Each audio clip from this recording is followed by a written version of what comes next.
এটা কেন করেন? এটা আমরা ইন্ডিয়ার মধ্যে এই জন্য এটা দেখছিলাম। আল্লাহর কসম আমি এখনই আইছি ভাই, আল্লাহর ভোট 20 ব্যবসা ভাই। আপনার ভিডিও করতেছেন কেন? আমার কাছে যে স্যার খারাপ লাগতেছে এই জিনিসটা স্যার। জিনের রাগ শিরোনামে টিম আন্ডারকভারের আগের অনুসন্ধানে উঠে এসেছিল অনলাইন ভিত্তিক ভণ্ড কবিরাজ ও তান্ত্রিকদের ভয়ঙ্কর প্রতারণার চিত্র।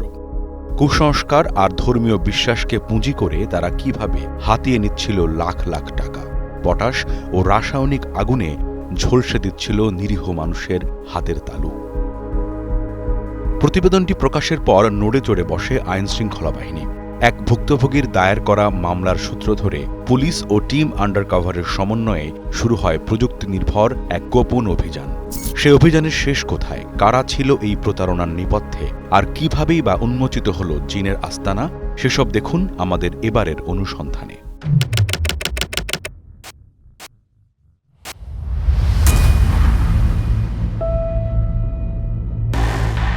পুলিশ ও সাংবাদিকদের এই যৌথ অনুসন্ধানের শুরুতেই দেখা দেয় এক বড় প্রতিবন্ধকতা। চক্রটির ব্যবহৃত প্রতিটি সিম ও মোবাইল ব্যাংকিং অ্যাকাউন্ট সবই নিবন্ধিত অন্য মানুষদের নামে। অনুসন্ধানের শুরুতেই যখন এমন বাধা, তখনই আশার আলো দেখান মামলার তদন্ত কর্মকর্তা ও পিবিআইয়ের অর্গানাইজড ক্রাইম উত্তর ইউনিটের উপ পুলিশ পরিদর্শক মোহাম্মদ নাজমুল হক। প্রায় মাসখানেকের অক্লান্ত পরিশ্রম আর আধুনিক ট্র্যাকিং ও ডিজিটাল ফুটপ্রিন্ট অনুসরণের জটিল সমীকরণ মিলিয়ে তিনি শনাক্ত করে ফেলেন মূল 3 মাস্টারমাইন্ডকে।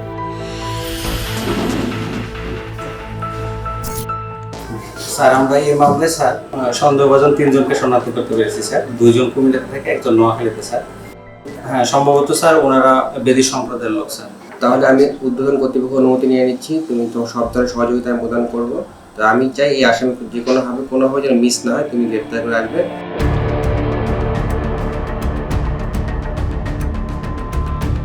অপরাধীদের প্রাথমিক অবস্থান নিশ্চিত করেই এসআই নাজমুল অভিযানিক দল নিয়ে ছুটলেন প্রথম গন্তব্য কুমিল্লার চান্দিনা উপজেলার এক বেদে পল্লীতে। তাদের সঙ্গী হল টিম আন্ডারকভারের অনুসন্ধানী দলও।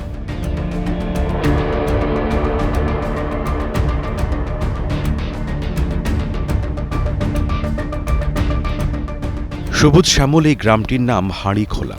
গ্রামের 90% মানুষই বেদের সম্প্রদায়ের।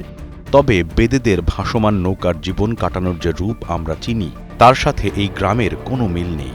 ভাসমান নৌকা আর ঝুপড়ি ঘরের বদলে এই গ্রামে আছে প্রাসাদ সম অট্টালিকা। বেদের সম্প্রদায়ের মানুষগুলোর এই বিলাসবহুল জীবনের উৎস কি? এগুলো আমাদের কেনা জমিন। হ্যাঁ, আজ থেকে 100 বছর আগে আমাদের বেদেদের বাড়ি আছে বিভিন্ন জায়গায়। ঢাকা সাভারে আছে, 14 গ্রাম আছে, আচ্ছা, ইলিয়াটগঞ্জে আছে। আচ্ছা, আমরা জানতাম যে বিভিন্ন জায়গায় আপনারা তাঁবু করে থাকেন। এখনো থাকি। ওইভাবে কেন থাকেন আর এখানে বাড়ি? এটা ব্যবসা পারপাসে আমরা যাই। আচ্ছা আচ্ছা। এরপর আমরা সময় সিজন আমরা চলে আসি। ব্যবসাটা কি, মানে কি?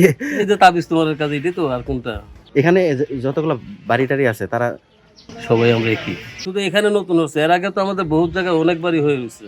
2 তলা 3 তলা বাড়ি অনেক হয়ে রয়েছে। এখানকার ছোট বড় প্রায় সবার হাতে একাধিক দামি স্মার্টফোন, হাঁকানো হচ্ছে দামি বাইক। এই আকাশছোঁয়া আভিজাত্যের আসল রহস্য কি? থলে থেকে বিড়াল বের হলো স্থানীয়দের মুখ থেকেই। তার কাছে একটার জন্য 25টা সিম। আপনার হলো ওই যে ভাড়াছেন না 20,000, এরপর সিমটা বন্ধ। ভোট 20 ব্যবসা ভাই। আপনার দোকা দিয়া টেয়া আনে, টেয়া কামাই করে বাবা ব্যবসা বেছে।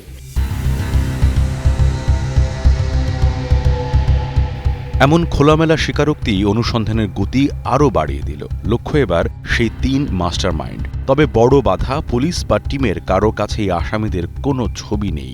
গন্তব্য অগত্যা পুরো টিমকে ধারণ করতে হলো এনজিও কর্মীর ছদ্মবেশ। যোগাযোগ ব্যবস্থার বেহাল দশা হওয়ায় গোটা গ্রামের স্পষ্ট ধারণা পেতে উড়ানো হলো ড্রোন।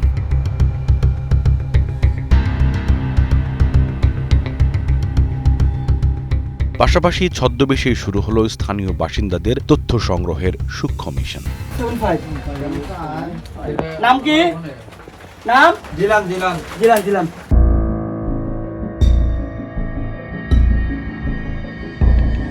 এই ছদ্মবেশ কাজে দিয়েছে, কিন্তু লক্ষ্য পূরণ হয়নি আমাদের। তাই কৌশলে স্থানীয় এক বেদে যুবকের সাহায্য চাওয়া হলো, কিন্তু তাতেও কোনো কাজ হলো না। আমি নিয়ে আসার পরে আমার নাম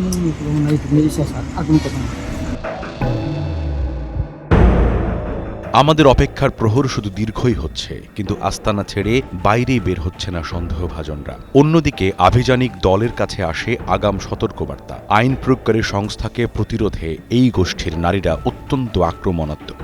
আসামি ছিনিয়ে নেওয়ার একাধিক রেকর্ড রয়েছে তাদের ঝুলিতে।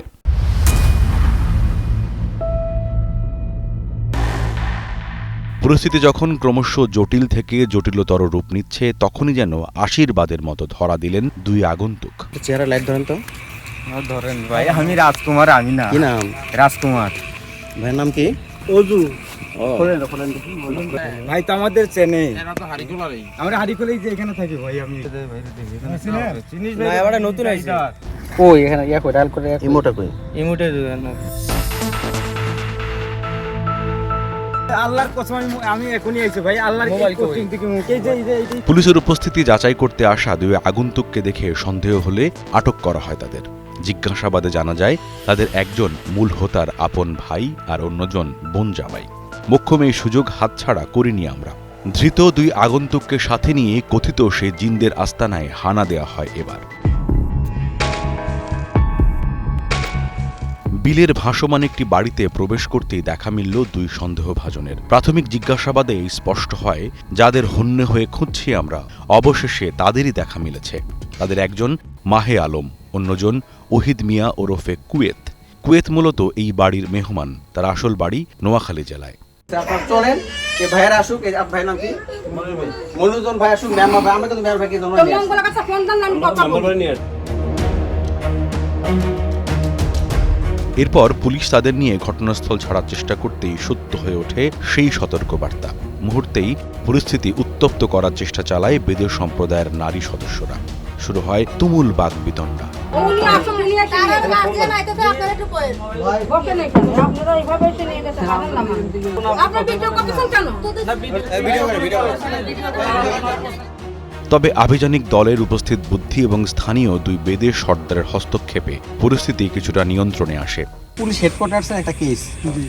আপনি আমার সঙ্গে চলেন, ডকুমেন্টস দেখেন, দেখে যদি মনে করেন যে এরা innocent, I have no objection to them. স্থানীয় থানায় বিষয়টি নিষ্পত্তির আশ্বাস দিয়ে কৌশলে দ্রুত আসামিদের গাড়িতে তোলে পুলিশ।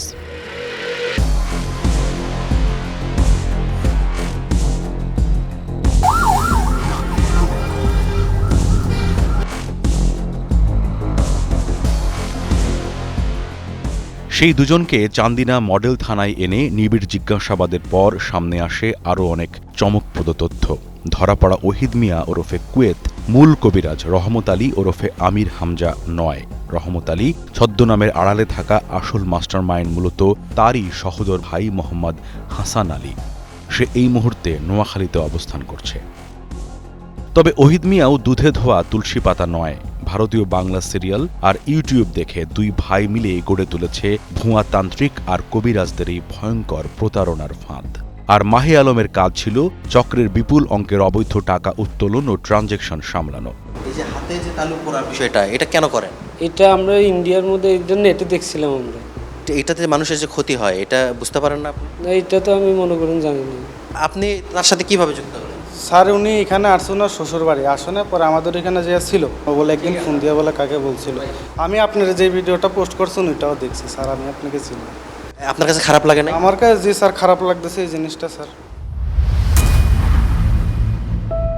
প্রায় এক মাসের বেশি সময় ধরে প্রযুক্তির সূত্র, গোপন তথ্য আর ছদ্মবেশী অভিযানের পর অবশেষে পুলিশের হাতে ধরা পড়েছে চক্রের দুই সদস্য। কিন্তু তদন্ত এখানেই শেষ নয়। আটককৃতদের জিজ্ঞাসাবাদে সামনে আসে আরও বিস্ময়কর তথ্য। তাই সব প্রশ্নের উত্তর খুঁজতেই এবার অভিযানের গন্তব্য বদলে যায় কুমিল্লা থেকে নোয়াখালী। এই অভিযানের শেষ পর্যন্ত কি ঘটেছিল? সত্যি কি ধরা পড়েছিল কথিত কবিরাজ রহমত আলী ওরফে আমির হামজা?